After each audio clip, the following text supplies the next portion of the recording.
स्वस्ति श्री गणाय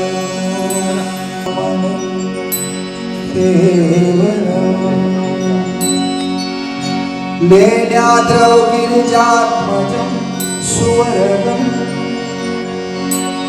विघ्नेश्वर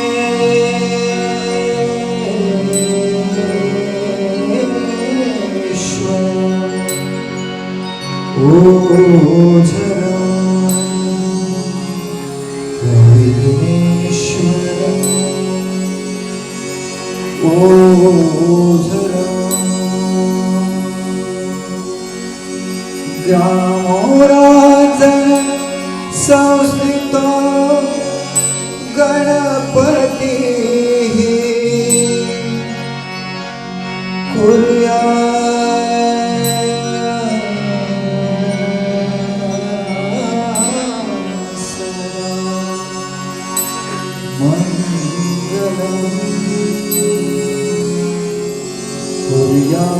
सदा मंगलम कुर्यात् सदा मंगलम।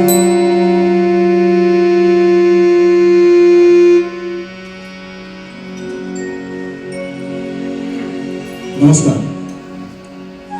आज यांतर रसाचा हा 600 अनेक थिएटर्समध्ये कार्यक्रम केले आणि हे कार्यक्रम प्रेक्षकांना एवढे आवडले कारण ह्या कार्यक्रमामधून त्यांनी प्रत्येक वेळेला समाजाचं प्रबोधन केलेलं आहे आणि रसिक मायबापांनीच त्यांना समाज प्रबोधनकार ही उपाधी दिलेली आहे आणि त्याचा प्रत्यय आपल्याला हा कार्यक्रम बघताना नक्कीच येणार आहे।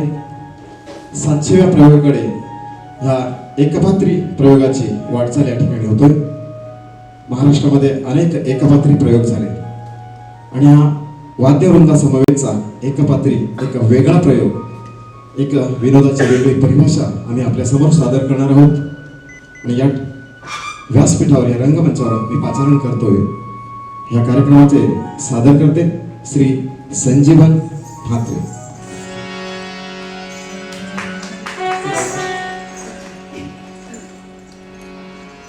नमस्कार। अनेक कटकटी आणि त्यांना सोडवण्यासाठी अनेक खटपटी लटपटी, अनेक कटकटी त्यांना सोडवण्यासाठी अनेक खटपटी लटपटी। 10 दिशांना धावून सुद्धा सापडत नाही अर्थ, 10 दिशांना धावून सुद्धा सापडत नाही अर्थ। अहो लाख प्रयत्न केले तरी साधत नाही परमार्थ, लाख प्रयत्न केले तरी साधत नाही परमार्थ। आयुष्याच्या या वळणावर जरा विसावा थोडे, आयुष्याच्या या वळणावर जरा विसावा थोडे। कदाचित सुटेल तुम्हाला आयुष्याचे कोडे, कदाचित सुटेल तुम्हाला आयुष्याचे कोडे। जीवन म्हणजे बहार आहे हे समजून घेत असाल, जीवन म्हणजे बहार आहे हे समजून घेत असाल तर आमंत्रण आहे तुम्हाला, याल तर हसाल, तर आमंत्रण आहे तुम्हाला, याल तर हसाल। कारण बोल मिठे बोल बाबा दुनिया आहे गोल, बोल मिठे बोल बाबा दुनिया आहे गोल। अरे चांगुलपणाच आहे रे होल अँड सोल, चांगुलपणाच आहे रे होल अँड सोल। जरी या दुनियेमध्ये असले हजारो झालझोल, जरी या दुनियेमध्ये असले हजारो झालझोल। दुनियेच्या या विसंगतीवर आमचा हल्ला बोल, दुनियेच्या या विसंगतीवर आमचा हल्ला बोल। जीवन म्हणजे बहार आहे हे समजून घेत असाल तर आमंत्रण आहे तुम्हाला, याल तर हसाल। कारण ज्ञानोबाही इथे माऊली इथे तुकयाची गाथा, ज्ञानोबाही इथे माऊली इथे तुकयाची गाथा। इथेच झुकला या माती समोर उभ्या जगताचा माथा, इथेच झुकला या माती समोर उभ्या जगताचा माथा। जुलमी परके सत्ताधीश जेव्हा करीत होते वार, जुलमी परके सत्ताधीश जेव्हा करीत होते वार। इथेच जन्माला आली आमची भवानी तलवार, इथेच जन्माला आली आमची भवानी तलवार। अरे जगत चेता सचिन आमचा आमची गान कोकिळा लता, जगत चेता सचिन आमचा आमची गान कोकिळा लता। पुरे करतो नाहीतर कविता संपायचीच नाही आता, पुरे करतो नाहीतर कविता संपायचीच नाही आता। पण याची गोडी थोडी थोडी अनुभवायची असाल, याची गोडी थोडी थोडी अनुभवायची असाल तर आमंत्रण आहे तुम्हाला, याल तर हसाल, याल तर हसा. रसिक प्रेक्षक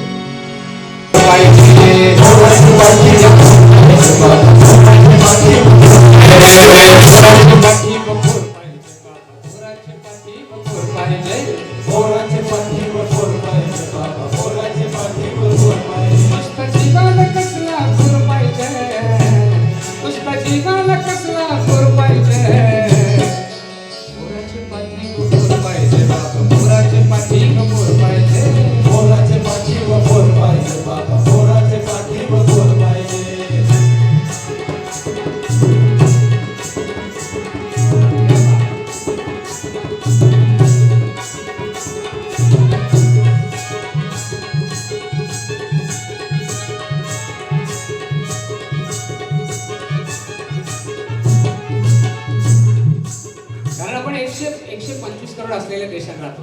त्या जाता होता आहे गर्दी. बसमध्ये गेलो तरी सगळ्या जागा भरलेल्या असतात.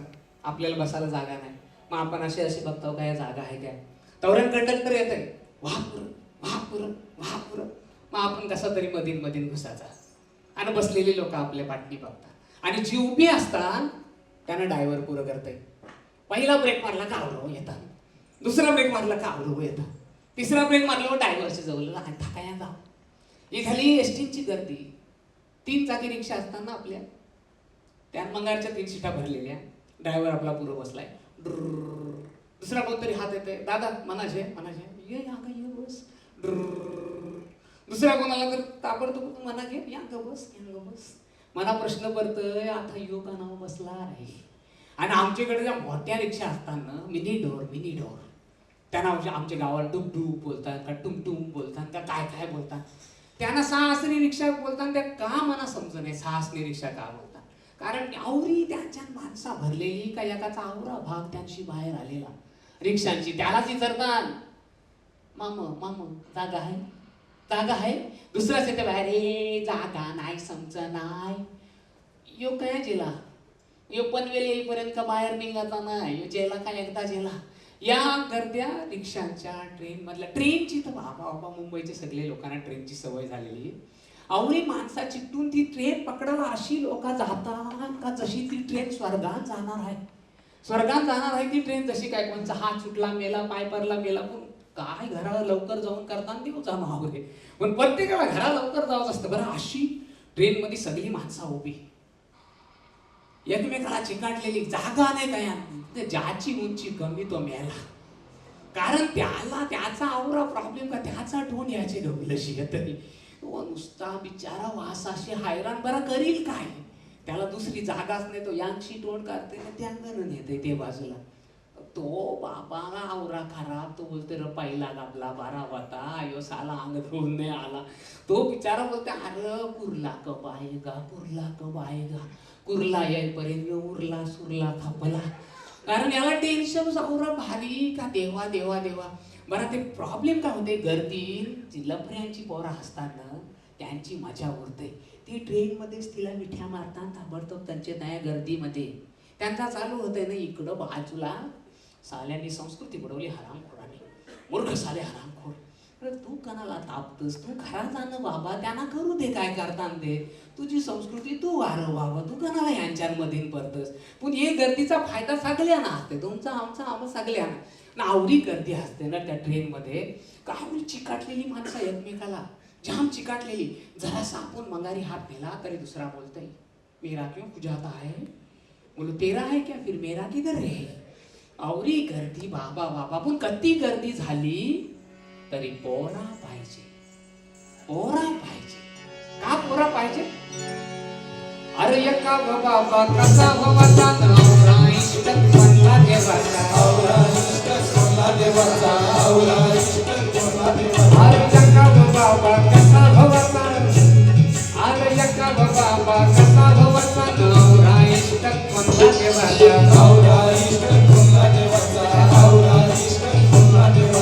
पोरीच्या जातीनं सासूरे घरानं.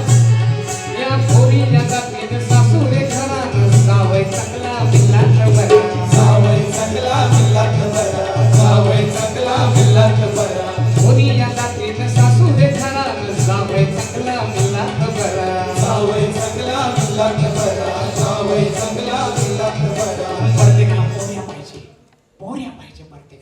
लग्न झाले बरोबर देवाला जाताना देवा पोऱ्या दे पोऱ्या दे पोऱ्या दे, पोऱ्या पाहिजे प्रत्येकाला, बरोबर पोऱ्या पाहिजे. अरे पोऱ्या झालं व पाहत पोऱ्या झाला पोऱ्या पार्टी पार्टी. जसा काही अनेकांचा किल्ला जिंकला हो पोऱ्या झाला तर पोर झाला, पोर झाली का तोंड असा काय रे काय झाला नको याच्या मेहनत आता राज देव. अरे मग झाला काय वौनीसला दवाखान्यात दिलतीस ना. अरे नको रे जखमव मीठ चोलू तुम्ही, कोणाला जखमव मीठ चालतो. अरे झाला काय, झाल्या 5व्यांदा जिलेब्या. म्हणजे पोर नको, प्रत्येकाला पोऱ्या पाहिजे, आई पाहिजे. कारण आईमुळे तर आपला जन्म झाला, आई नसती तर आपणही नसतो. आईमुळे हे शरीर मिळालं, आईमुळे हे रंग मिळाला, आईमुळे हे रूप मिळालं. आईपेक्षा मोठा देव जगाच्या पाठीवर कुठेही जा शोधून सापडणार नाही. म्हणून आईसाठी जोरदार टाळ्या वाजवा रसिक प्रेक्षकांना. कारण आई पाहिजे आपल्याला, आई पाहिजे, बहीण पाहिजे. कारण आईनंतर आपल्याला सर्वात जास्त माया करते बहीण. पहिल्या त्या बहिणीशी होता बघा, त्यांचा लय भावसावं जीव नुसत्या. सोनियाचे ताटी उजळल्या चोटी सुवाळी ती भाऊ गाया वेड्या बहिणीची वेडी ही माया. दुसरी एक बहिणी सासाची, तिला भावसाच्या लग्नाची लय चिंता. ती नुसती दिवस रात्र भावसाची नुसती.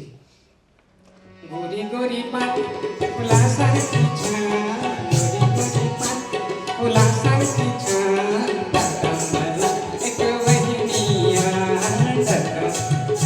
या बहिणीशी जेल्या. आता बहिणीच व्हॉट्सअप भाऊच व्हॉट्सअप, एकमेकाच्या घर बघायला टाइम नाही त्यांना. आणि बहिणीशी बाबा आमच्या घर 7-12 वर्ष आवरी भांडणं का देवा देवा. त्या बहिणी म्हणजे भविष्याचा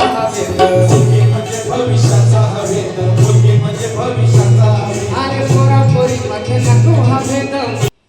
पोरगीचे बारके असताना तो बरे वाटतात. त्या पिंकी मिंकी टिंकी चिकल्या पिकल्या त्या बारक्या असतात तो लय बऱ्या वाटतात. पण मोठी झालं व बाबा बाबा. एकदा पोर 10वीला गेली ना त्यांचे क्लासला गेली का बापूस नुसता जेलर बनतोय. घरण असा ताबडतो पोर क्लासची येईपर्यंत बापूस कधी येईल ती, कधी येईल. आईच बोलते येईल. कणाला आवरा टेन्शन घेता येईल की कधी येईल तुझ्या आरामला पिकाने पोर. क्लास बी काय नाही बस झाली अशी नशीब का. 7 वाजता क्लास संपलाय, 8 वाजता घरी येई नाही पोर. समजते का नाही आपल्याला काय नाही क्लास मिस करायचा. येईल कणाला तुम्ही टेन्शन घेता वावर. हार्ट अटॅक यावाची गरज काय, तवरण आपली पोर येते अशी.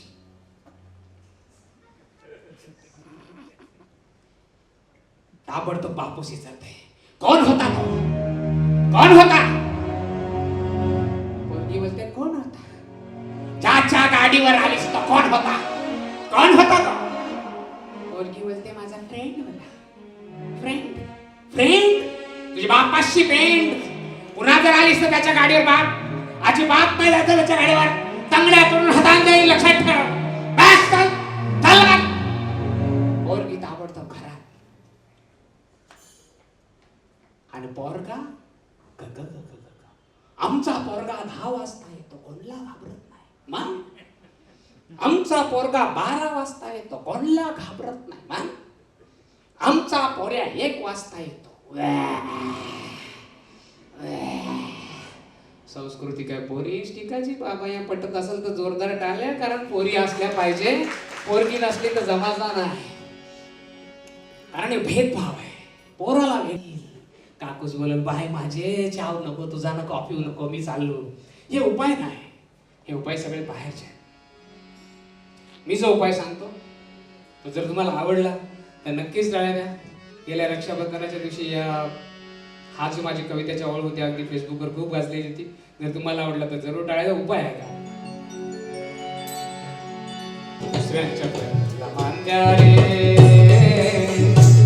अरे पोरा पोरी मध्ये नको हा भेद. मुलगी म्हणजे भविष्याचा भेद, मुलगी म्हणजे भविष्याचा भेद, मुलगी म्हणजे भविष्याचा भेद. पोरा पोरी मध्ये नको हा भेद. मुलगी म्हणजे भविष्याचा भेद, मुलगी म्हणजे भविष्याचा भेद, मुलगी म्हणजे भविष्याचा भेद. नुसतं गावाला दाखवायला दूर पाहिजे, नुसतं गावाला दाखवायला दूर पाहिजे. पाठी बोल पाहिजे बाबा, पोराच्या पाठी बोल पाहिजे, पोराच्या पाठी बोल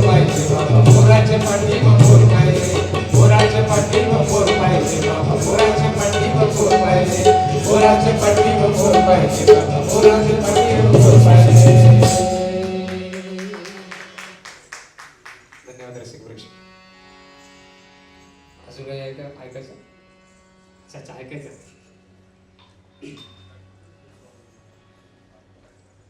कोबरी आई बाप्पा शिवलं कोबरी ही पोरा पोरींची लपरी. आई बाप्पा शिवलं कोबरी ही पोरा पोरींची लपरी. आई बाप्पा शिवलं कोबरी ही पोरा पोरींची लपरी.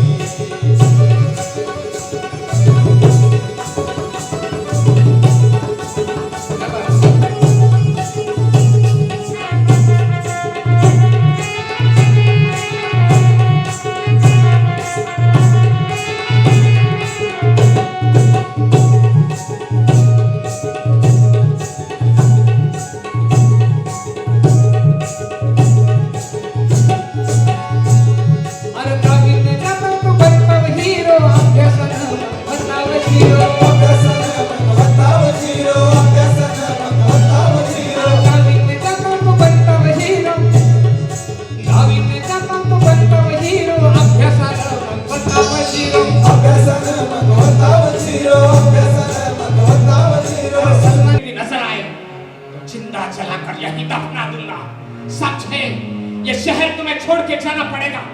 ये लो 5 करोड़ 10 करोड़, लेकिन इस शहर को तुम्हें छोड़ना पड़ेगा. मेरा आपला हीरो ऐसा स्टाइल है. हाँ. वर्मा साहब, प्यार को कोई खरीद नहीं पाया. वर्मा साहब, अरे तुम क्या जानो प्यार की कीमत. आजकल कोई माई का लाल पैदा नहीं हुआ जो मेरे प्यार को खरीद पाए. वर्मा साहब, क्योंकि प्यार कभी डरता नहीं, प्यार कभी मरता नहीं, और प्यार कभी हारता नहीं. वर्मा साहब, ये लो पैसे, थूकता हूं तुम्हारे पैसे के ऊपर. वर्मा साहब, सगळ्या टाल्या त्याला माहिती आहे वर्मा खोटा नाही, पैसा खोटा. त्याला काय करायचं आहे असा मना. जर कंचा वर्मा आला असता त्याला सांगला असता ही पिक्की तुलाच ठेव, ते 5 करोड दे, मी कंचे मराठी पोरीशी लग्न करीन. पण ये घे, पण यो असला डायलॉग ना आपल्या सगळ्या टाल्या खतरनाक. बरा पुढचा सीन खतरनाक असतं एकदम. हिरोला सगळाच येतोय ना. पार्टी असते बघा पिक्चरांची पार्टी. त्याने हिरोईनचा हात बापासने धरलेला. पप्पा मैं डांस करना चाहती हूँ. पप्पा मैं डांस करना. नहीं बेटी, तुम डांस नहीं कर सकते. घराने की इज्जत को मिट्टी में नहीं मिला सकते बेटी. तुम डांस नहीं. पप्पा मैं डांस करना चाहता हूँ. नहीं बेटी, तुम डांस नहीं कर सकते. तिखरा आपला हिरो गिटार हो. साला घरी जेवाची पंचायत यो गिटार शिकला गया. त्याला सगळा येते. गिटार वाजवता येते, कोंगो वाजवता येते, तुंबा वाजवता येते. साला क्लास तरी कया कया लावला याने. सगळा वाजवता येते. बरा नरतोय तरी गाणी बोलतोय. कच्चे बुवच असं नरताना लागनाय. पण याचा लागतंय बरा गाणी सॉलिड असा पार्टीमध्ये. रोणे नदी जिएगा, रोणे नदी जिएगा, ये गाया जाएगा से तो हाल दिल का आन जाएगा. रोणे नदी जिएगा, ये गाया जाएगा से तो हाल दिल का आन जाएगा.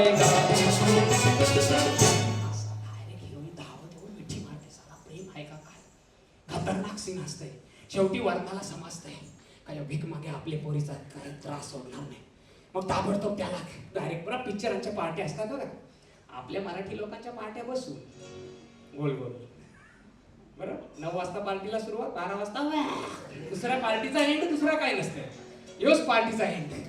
दुसऱ्या आपल्या पार्टीला एंड नसते. पहिला पार्टीला एकदा मिठ्या मारून बसतात. तूच माझा दोस्त, तूच माझा जिगरी दोस्त. आणि पार्टी एंड करताना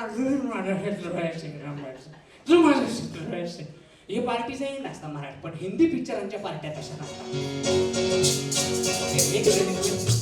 एकमेकाच्या बायकांना घेऊन नाचतात बघा, बरोबर. तशा पार्ट्याचं वाजवा असे एकमेकाच्या बायकांना घेऊन. ही गोष्टी आहे भारी आहे. अरे बाबा काय मस्त असतं. पाहिजे तुला पाहिजे, ठीक आहे. अरे बाबा यो कोणता आला कंगा. आवरा बाबा योग घे तुला. योग ती बारकी मस्त. Very good.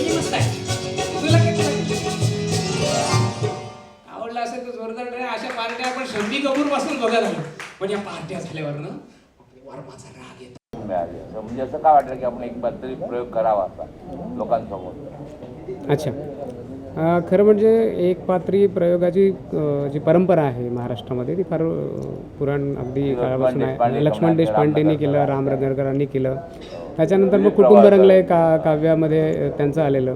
तर मला त्यांचे सगळ्यांचे कार्यक्रम बघताना असं वाटत होतं की आपण जो कार्यक्रम करायचा आहे तो थोडा म्युझिकल असायला पाहिजे. कारण बऱ्याचशा एक पात्री प्रयोगामध्ये एकटा माणूस करतो म्हणजे स्टँडअप कॉमेडियनसारखा, परंतु जर आपण म्युझिक दिलं तर त्याच्यामुळे जास्त इफेक्टिव्हपणा येईल आणि जो नवीन पिढीला अट्रॅक्ट करेल अशा पद्धतीचा कार्यक्रम करावा असं वाटलं होतं. आणि एक पात्री करावा याचं कारण असं की ऑर्केस्ट्रा क्षेत्रामध्ये जी कलाकारांची ताळमेळ घालताना जी काही प्रॉब्लेम्स होतात तर ते प्रॉब्लेम्स फेस करायला मग निर्मात्यांना प्रॉब्लेम होतो. त्याच्यापेक्षा आपण स्वतःच तो कार्यक्रम करावा आणि मग त्यातून काही आणखी मेसेज देता येईल का, समाजाला चांगलं प्रबोधन करता येईल का, अशा पद्धतीचा विनोदी कार्यक्रम करावा असं मला वाटलं. आणि मला वाटतं की आपण पाहिलंच आहे आलतर असालचे स्क्रिप्ट. मग आता पण जे 620 कार्यक्रम जे प्रयोग झाले हां. ते प्रयोग तुमचे प्रत्येक प्रयोगात तुम्ही वेगळं करतात की आहे तेच बाबा मागच्या पानावरून पुढे चालू असं आहे? असं नाही आहे, कारण ह्या कार्यक्रमाला स्क्रिप्ट नाही. हा कार्यक्रम मी लिहिलेल्या कवितांवर स्पॉन्टेनियस आहे. मी लिहिलेल्या कवितांवर तो आधारित आहे. आणि विशेष म्हणजे ज्या ज्या एरियामध्ये जातो, म्हणजे समजा आपला रायगडमध्ये कार्यक्रम असेल, ठाण्यात असेल, पुण्यात असेल, तर त्या विभागातल्या समस्यांवर ज्या कविता आम्ही लिहिलेल्या आहेत त्या कवितांवर हा कार्यक्रम चालतो. म्हणजे याचं पर्टिक्युलरली एखादं स्क्रिप्ट नाही आहे. आणि त्यामुळे हा कार्यक्रम सदाहरित आजपर्यंत राहिलेला आहे की याला अनेक वेळा बघणारेसुद्धा प्रेक्षक आहेत. आणि ज्या वेळी त्या एरियामध्ये नवीन कार्यक्रम होतो, पुन्हा कार्यक्रम होतो, रिपीट होतो, त्यावेळी आम्ही नवीन कविता ॲड करतो. आत्तापर्यंत साधारणपणे माझ्या 100 कविता आम्ही या कार्यक्रमातून सादर केल्या आहेत. त्यामुळे या कार्यक्रमाचं पर्टिक्युलर असं स्क्रिप्ट नाही आहे आणि स्पॉन्टेनियस आहे सर्व काही.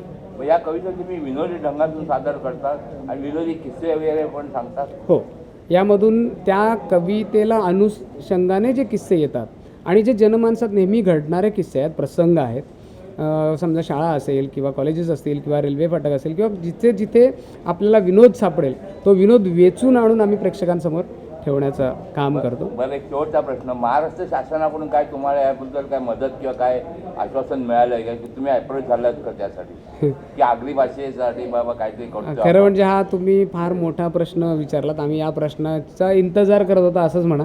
कारण अनेकांनी यालतर असालला गौरवलेला आहे की समाज प्रबोधन आहे म्हणून. उदाहरणार्थ आता रक्षाबंधन झालं आणि रक्षाबंधनाचा एक मेसेज होता या कार्यक्रमातून की तुमची बहीण सुरक्षित हवी असेल तर दुसऱ्यांच्या बहिणीला मान द्या रे.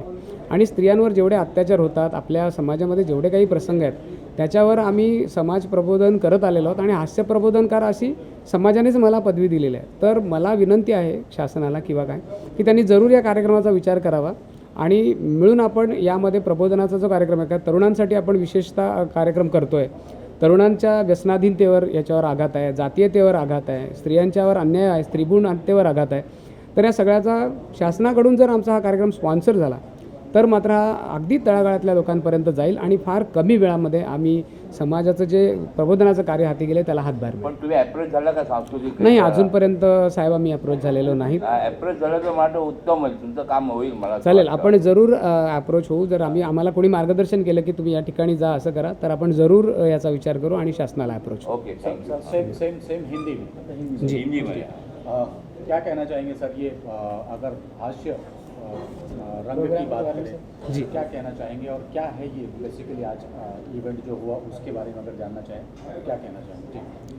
जी, आजकल दुनिया में बहुत सारे टेंशन्स हो रहे हैं, स्ट्रेस बहुत है और लोग हंसना भूल गए और इतना लोगों को परेशानी है कि लोग आज फार्मर सुसाइड कर रहे हैं, स्टूडेंट सुसाइड कर रहे हैं, लोग बेहाल है. और इनको एक प्योर हंसी देना, यही कोशिश हमने इस यालतर असल के माध्यम से की है. क्योंकि हंसाना, दूसरों के ऊपर हंसना बहुत बेकार की बात है. तो हमने इसमें कुछ एथिकल बातें रखी कि हम स्त्रियों पर व्यंग नहीं कसेंगे, हम लूले, लंगड़े, अपंग इनके ऊपर व्यंग नहीं कसेंगे, हम किसी जाति, धर्म, पंथ के ऊपर व्यंग नहीं कसेंगे, बट ऐसी हंसी देंगे जो बिल्कुल प्योर हो और जो लोगों को अच्छी लगे. और 620 शोज़ इस बात का प्रमाण है. शो अगर हास्य की बात करें तो कैसे ये पॉसिबल हो पाएगा कि हास्य हो और उसमें किसी के ऊपर व्यंग न किया गया हो? तो ये पॉसिबल नहीं, आई थिंक सो. कैसे इसको नहीं, अगर आप इस शो को देखेंगे तो आपको पता चलेगा कि हम किसी एक व्यक्ति पर हास्य नहीं कर रहे। जो समाज में रूढ़ी परंपरा है, चाली रीति है और जो व्यंग निर्मित होता है उसमें ज़रूरी नहीं कि किसी के ऊपर व्यंग कसा जाए। व्यंग किसी व्यक्ति पर नहीं, उसके प्रवृत्ति पर होना चाहिए। और इस प्रवृत्ति को हमने डालने की कोशिश की है कि किसी व्यक्ति को निशाना नहीं बनाना चाहिए, बल्कि उसके प्रवृत्ति पर प्रहार करना चाहिए। और समाज के ऐसी व्यंग, ऐसी बुरी प्रवृत्तियाँ हैं जिस पर हमने प्रहार करने की कोशिश की है। तो इस तरह का व्यंग बहुत कम मिलता है, लेकिन हमने कोशिश की है कि उसी कम व्यंग को लाकर हमने दुनिया को सामने रखा है। और 620 शोज़ ने, लोगों ने हमें बिल्कुल पसंद किया है और लोग चाहते हैं कि और भी इसके शोज़ हों। अगर इस शो के एक उसकी बात करें तो कैसे कैसे करते हैं आप? उसका एक एग्जांपल अगर हमारे दर्शकों को आप दे सकें कि भाई बिना किसी को ठेस पहुंचाए, बिना किसी को ये किए हुए आप अपना प्रस्तुति करते हैं, तो उसका एग्जांपल क्या होता है? कैसे करेंगे एग्जांपल? नहीं, जैसे हम लोग मराठी में कहते हैं कि एक्सीडेंट्स क्यों होते हैं, तो एक्सीडेंट्स क्यों होते हैं इस पर एक व्यंग आता है कि लोग, एक मराठी में उसकी मेरी पोइट्री आती है जो आगरी लैंग्वेज में, की पोरी दिसलवने माराची स्टाईल बघाची नाही खंती खंची बाईल, पोरी दिसलवने माराची स्टाईल बघाची नाही खंती खंची बाईल, गारी है आपले सेवेसाठी, गारी है आपले सेवेसाठी, ध्यान लावून चालवायची, मन लावून चालवायची, भल्या गारी हालू चालव, चिंता कर अस वापसची। इसका मतलब यह हुआ कि अगर तुम्हें चिंता है तो उन माँ बाप की चिंता करो बाइक चलाते वक्त जिन माँ बाप ने तुम्हें बड़ा करके बाइक हाथ में दिया है। अगर चिंता है तो किसी व्यक्ति पर ना करके, स्टाइल ना करके, अपना सेवे के लिए, अपनी सेवा के लिए वो गाड़ी है उसी तरह के उसको चलाना है। सरकार के ऊपर अगर आपको व्यंग करना हो तो क्या कहना चाहेंगे, क्या करना चाहेंगे? सरकार मतलब सरकार तो सभी की होती है, हमारी भी है, आपकी है, उस पर हम किसी व्यक्ति विशेष पे व्यंग नहीं कर सकते, लेकिन पूरा ओवरऑल जो 2 साल में आपने देखा घटनाक्रम कि अच्छे दिन आएंगे, क्या कहना चाहेंगे आपके व्यंग के उसमें अगर बात करें तो? नहीं, जैसे हमने इसमें, इस कार्यक्रम में यही रखा है कि पॉलिटिक्स पे या समाजकारणी लोगों पर या टीवी मीडिया पर या जो भी व्यंग कसने की एक हमेशा आदत होती है कि इन पर व्यंग कसा जा सकता है। स्पोर्ट्समैन अगर गए और उनको अवार्ड नहीं मिला, आसानी से व्यंग हो जाता है उनके ऊपर। जैसे कि ओलंपिक में गए, कोई अवार्ड नहीं मिला तो उस पर आसानी से व्यंग कसा जा सकता है। हमारी क्रिकेट टीम वर्ल्ड कप में हारी, उस पर आसानी से व्यंग कसा जा सकता है। पॉलिटिशियंस तो इसके शिकार है, मतलब कितना भी अच्छा या बुरा पॉलिटिशियन हो उस पर व्यंग होता ही होता है। लेकिन हमने इस चीज़ को हटके कोशिश की है कि इन सारी चीज़ों को तो लोग करते आ रहे हैं, हमने उसको हटके कोशिश की है। एक पुराने ऑर्केस्ट्रा में एक स्टोरी हुआ करती थी कि एक डायलॉग प्राण कैसे बोलेंगे, अमिताभ बच्चन कैसे बोलेंगे, शक्ति कपूर कैसे बोलेंगे। एक जो ट्रेडिशनल स्टैंड अप कॉमेडी थी उसको बदलने की कोशिश करके हमने एक म्यूज़िकल कॉमेडी, एक नया फंडा हमने देने की कोशिश की है। और बिल्कुल हम इसमें सक्षम हो रहे हैं कि ये चीज़ लोगों को बिल्कुल पसंद आ रही है कि एक म्यूज़िकल और एक अलग चीज़, क्योंकि लोग रोज़ नया ढूंढते हैं और मेरे शो में या हमारे शो में आके लोगों को इस चीज़ को नया मिलता है कि जो लोग सोचते हैं वो होता नहीं और लोगों को कुछ अच्छी बातें मिल जाती हैं। मैं इसका बिल्कुल तथ्य नहीं हूँ कि क्या अच्छा हो रहा है, क्या बुरा हो रहा है, लेकिन जो आप पत्रकार हैं, आप सही जानते हैं कि सही क्या है, गलत क्या है। हम कॉमेडियंस जो होते हैं हमें सिर्फ व्यंग दिखता है और हम वो व्यंग अच्छी, जैसे कि एक छोटे बच्चे को अगर गोली देना हो तो उसको शुगर लगाते हैं बाजू में, वही देते हैं।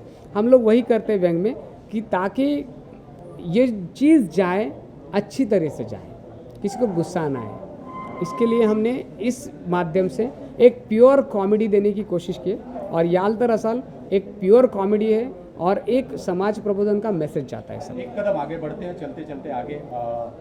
आजकल देखा जा रहा है, आपके समाज में देखा जा रहा है कि एक्टर जो है वो क्रिकेटर बन रहा है, क्रिकेटर जो है वो राजनेता बन रहा है और जो राजनेता है वो सदन में बैठ के पॉर्न देख रहा है और पॉर्न कलाकार रातों रात स्टार बन रहा है, तो आपका क्या इस पर रिएक्शन है? जो इस तरीके का जो राजनेता होते हैं कि जो मंदिर होता है वहाँ पे जहाँ लाखों गरीब लोगों का जो भविष्य तय किया जाता है, वहाँ पे बैठ के इस तरीके का अगर काम करते हैं, तो उस पर अगर आपका व्यंग हम जानना चाहें, दर्शकों को बताना चाहें, तो उस पर क्या व्यंग होगा आपका? जी नहीं, देखिए, हमने पहले ही कहा है कि हम पॉलिटिक्स को कम हाथ लगाते हैं, लेकिन मेरी एक छोटी सी कविता है इनके ऊपर कि बिळातून ही बाहेर यायची ज्यांची ऐपत नाही, मतलब बिल से भी बाहर नहीं आते, आभाळा एवढे त्यांचे फुतकार झाले, ज्यांना हवी होती तुरुंगाची हवा, गल्लोगल्ली त्यांचे सत्कार झाले।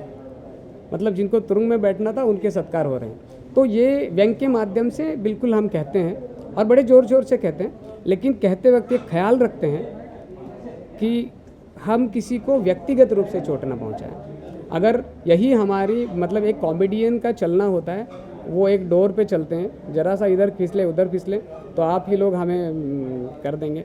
तो इसके लिए हम बिल्कुल कोशिश की है कि एक प्योर कॉमेडी जो इंसान अपने वाइफ और बच्चों को लेके आके ये शोज़ देखे और सारे लोग इसमें इतना खुश हो जाए, इतना हंसी मिले उनको कि याद रखे कि यार एक अच्छा शो देखा। चलते चलते एक आखिरी सवाल, सैराट पे अगर कोई व्यंग करना हो आपको, सैराट क्या कहना चाहिए, क्या होगा?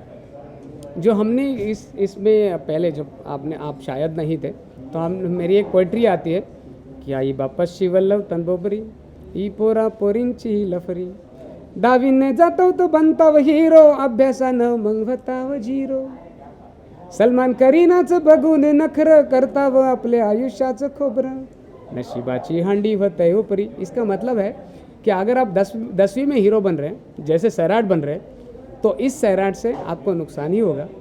इसके लिए थोड़ा स्टडीज़ पे फोकस करो, अच्छे बनो, बड़े बनो, नौकरी करो या बड़े अफसर बनो, और जब माँ बाप को कुछ दे पाओ उसके बाद ही आप प्यार व्यार शादी वादी ये चक्कर में जाओ। सर मैं क्या बोल रहा हूँ, आखिरी सवाल चलते चलते सैराट की बात करें, काल्पनिक चीजें होती हाँ, एक मिनट सैराट की बात करें तो सैराट में जो कलाकार हैं काम करने वाले, कल वो बिना कपड़े का घूम रहे थे, आज 10-10 बाउंसर लेके घूम रहे हैं, क्या कहना चाहिए?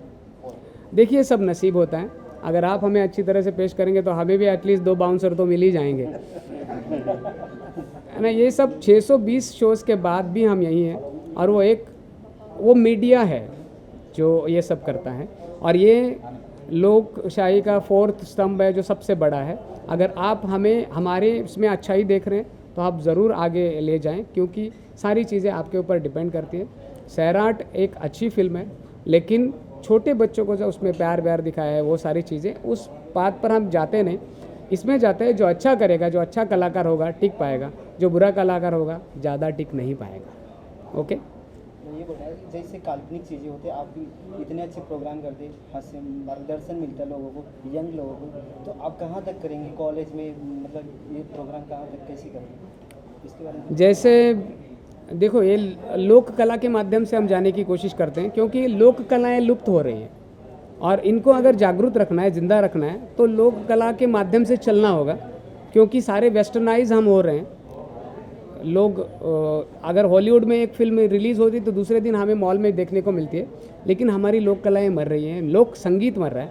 अगर इस कारण से ये कार्यक्रम से हमने अपनी लोक कला को आगे बढ़ाया है, अपने लोक संगीत को आगे बढ़ाया है, और ये चीज़ लोगों को पसंद, क्योंकि मैंने बड़े इंजीनियरिंग और MBA कॉलेजेस में इसके शोज़ किए हैं। मैं खुद MBA हूँ और मैं खुद मैथ्स में MSc हूँ, तो मुझे बच्चे जो बच्चे यंग जनरेशन है वो बड़े अट्रैक्ट करता है, और उनके लिए भी हमने एक्स फैक्टर नाम की एक अलग चीज़ शुरू की है। एक्स फैक्टर एक चीज़ है कि लोगों में पर्सनालिटी डेवलपमेंट कम है, उनको कम्युनिकेशन गैप है, उनको पर स्ट्रेस डेवलपमेंट नहीं है, टाइम मैनेजमेंट नहीं, इन सारी चीज़ों को पढ़ाना बहुत ज़रूरी है। तो हम कोशिश करते हैं कि हंसी मजाक में ये सारी चीज़ें पहुंच जाए तो इफ़ेक्टिवली पहुंच जाती हैं। और मैं तो कहता हूं कि कलाकार कभी मरता नहीं, जब तक आखिरी सांस है कलाकार होता है, और आखिरी सांस तक हम कोशिश करेंगे इस चीज़ को। सर आप क्या कहना चाहेंगे पूरे शो को लेके और सर के भावनाओं को लेके, आप कितना रिएक्ट करते हैं, क्या कहना चाहेंगे?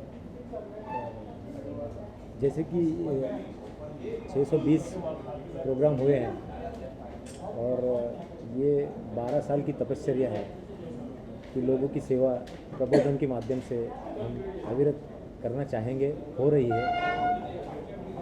और जैसे कि सर ने भी बताया, मेरे बड़े भाई हैं और हम दोनों ने ये प्रोग्राम शुरू किया था।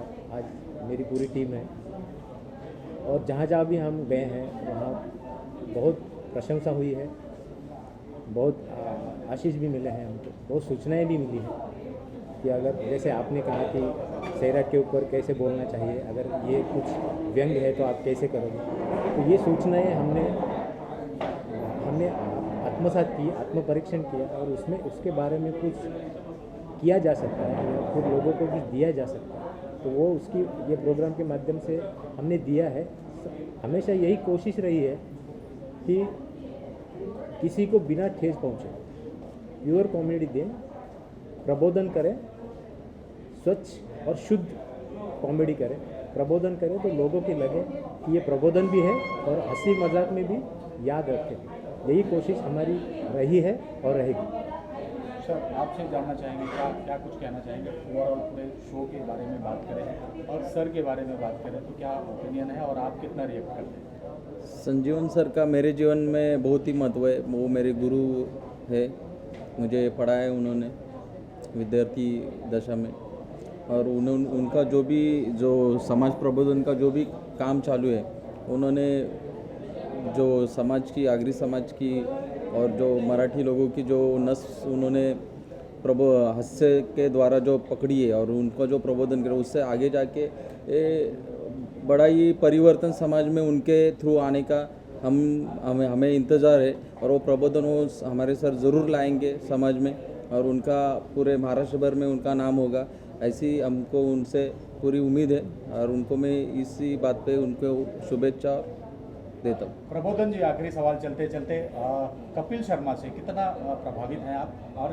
क्या कहना चाहेंगे उनके बारे में? कपिल शर्मा, बिकॉज बिना कॉमेडी, अगर कॉमेडी की बात हो तो बिना कपिल शर्मा के आज तो पूरी नहीं होती, क्या कहना चाहेंगे? जी देखो, कपिल शर्मा जी बड़े आर्टिस्ट हैं और हर आर्टिस्ट कॉमेडियन कपिल शर्मा जी जैसा बनना चाहता है।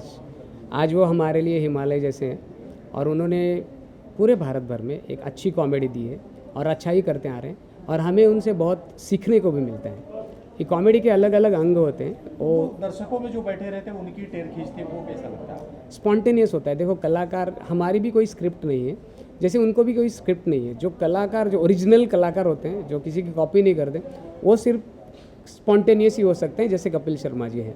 और उनको एक सेकंड नहीं लगता किसी को 2 मिनट में उल्लू बनाने को। तो ये जो चीज़ है, ये स्पॉन्टेनियस, जैसे बीरबल हुआ करते थे, वो स्पॉन्टेनियस आंसर है, वो आज तक भी लोगों को याद है। जैसे कपिल शर्मा, अगर उनमें दमखम है और उन्होंने दिखाया कि वो बड़े आर्टिस्ट हैं, तो ज़रूर लोग उनसे सीखेंगे। हम भी सीख रहे हैं, और ना सिर्फ कपिल शर्मा, हमारे मराठी इंडस्ट्री में भी बहुत अच्छे कॉमेडियंस हुए हैं, उनसे भी हम सीखते हैं। हर किसी से सीखने की कोशिश करते हैं और उन सारों से सीख के कुछ नया देने की कोशिश करते हैं। हमेशा यही कोशिश रही है। Wish all the best. Thank you so much हमारे थैंक यू कई सो सवालों का मच। जवाब देने के लिए। Thank you so much.